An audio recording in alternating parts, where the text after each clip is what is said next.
नमस्कार, मैं हूं अंकुर और आप देख रहे हैं सत्यहिंदी.com। सत्य हिंदी की एंड्रॉइड ऐप डाउनलोड करने के लिए आप इसके वीडियो के डिस्क्रिप्शन में जाइए। वहां पे आपको एक लिंक मिलेगा जहां से आप ऐप डाउनलोड कर सकते हैं। अब एक नजर डाल लेते हैं अब तक की खबरों। बोलने की आजादी पर अंकुश लगाने और असहमति की आवाज को देश के खिलाफ बताने की कोशिशों के बीच लोकतांत्रिक देशों की सूची में भारत फिसल गया है। अमेरिकी सरकार के एक एनजीओ फ्रीडम हाउस ने अपनी ताज़ा रिपोर्ट में कुछ गंभीर बातों का जिक्र किया है। 2021 में विश्व में आज़ादी लोकतंत्र की घेरेबंदी शीर्षक से जारी की गई इस रिपोर्ट में कहा गया है कि ऐसा लगता है कि भारत ने वैश्विक लोकतांत्रिक नेता के रूप में नेतृत्व करने की क्षमता को त्याग दिया है और भारत के इस सूची में नीचे जाने से दुनिया भर के लोकतांत्रिक मापदंडों पर खराब असर हो सकता है।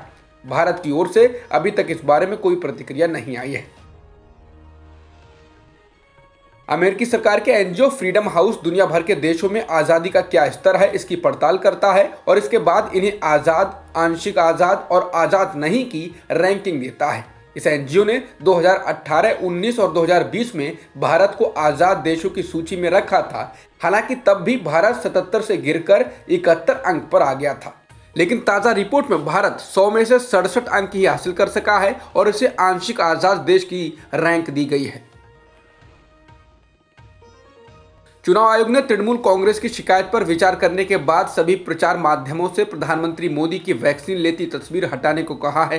चुनाव आयोग ने कहा है कि 72 घंटे के अंदर सभी प्रचार माध्यमों से ये तस्वीर हट जानी चाहिए। पश्चिम बंगाल में पेट्रोल पंप समेत कई जगहों पर होर्डिंग्स लगाए गए थे जिन पर कोरोना वैक्सीन लेते हुए मोदी की तस्वीर लगाई गई थी। टीएमसी ने चुनाव आयोग से शिकायत की थी कि कोरोना टीकाकरण के साथ जो सर्टिफिकेट दिए जा रहे हैं उस पर प्रधानमंत्री मोदी की तस्वीर लगी हुई है।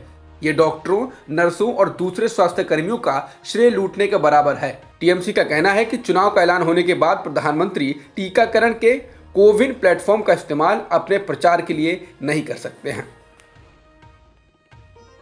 ऑल इंडिया अन्ना द्रविड़ मुन्नेत्र कड़गम यानी एआईएडीएमके की पूर्व प्रमुख वीके शशिकला ने राजनीति छोड़ने का ऐलान करते हुए कहा कि वे कभी भी सत्ता या ऊंचे पद के पीछे नहीं भागी। वे इस साल जनवरी में ही जेल से रिहा हुई थीं और इस साल होने वाले विधानसभा चुनाव को प्रभावित करने की स्थिति में थीं, लेकिन इस बीच उन्होंने राजनीति से संन्यास लेने का ऐलान कर सबको चौंका दिया है।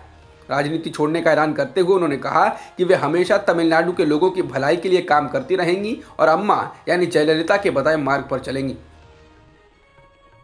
राम मंदिर का निर्माण कार्य जारी है। अब राम मंदिर के परिसर को 107 एकड़ में बनाने की योजना है, जिसके तहत राम जन्मभूमि तीर्थ क्षेत्र ट्रस्ट ने उत्तर प्रदेश के अयोध्या शहर में राम मंदिर की प्रस्तावित जमीन से सटी हुई 7,285 वर्ग फीट जमीन खरीद ली है। सितंबर 2019 में सुप्रीम कोर्ट ने अपने आदेश से राम मंदिर के निर्माण के ट्रस्ट को ये 70 एकड़ जमीन दी थी, जिसके पड़ोस में ही ये जमीन खरीदी गई है, जिससे परिसर को योजना के मुताबिक बड़ा किया जा सके। इस जमीन के लिए 1373 वर्ग फीट की दर से 1 करोड़ रुपए का भुगतान किया गया।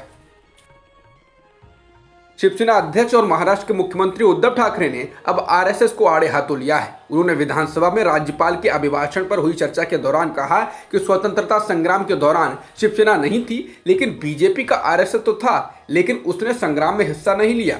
अब भारत माता की जय के नारे लगाकर वे अपनी देशभक्ति साबित नहीं कर सकते हैं। आप सत्ता में आने के बाद भी लोगों को न्याय नहीं दिला पा रहे हैं। म्यांमार में प्रदर्शन कर रहे लोकतंत्र समर्थक कार्यकर्ताओं पर पुलिस ने सीधे फायरिंग कर दी, जिसमें 38 प्रदर्शनकारियों की मौत हो गई है। ये घटना बुधवार की है। यूएन ने इसको तख्तापलट के बाद का सबसे खून खराबे वाला दिन करार दिया है।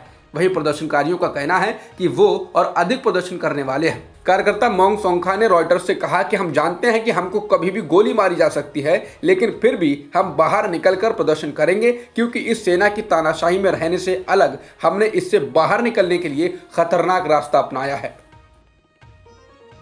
अमेरिका में संसद के निचले सदन यानी हाउस ऑफ रिप्रेजेंटेटिव्स की कार्रवाई को गुरुवार को रद्द करना पड़ा है। ऐसा पुलिस को मिली खुफिया जानकारी के आधार पर किया गया है। पुलिस को यह चेतावनी मिली थी कि एक बार फिर कुछ लोग संसद में हमला करने की योजना बना रहे हैं और वो हमला कर सकते हैं, जिसके बाद सदन के बाहर सुरक्षा बल तैनात कर दिए गए और सत्र को रद्द करना पड़ा। हालांकि कैपिटल बिल्डिंग में ही बैठने वाली सीनेट ने अपनी बहस के सत्र को नहीं टाला है।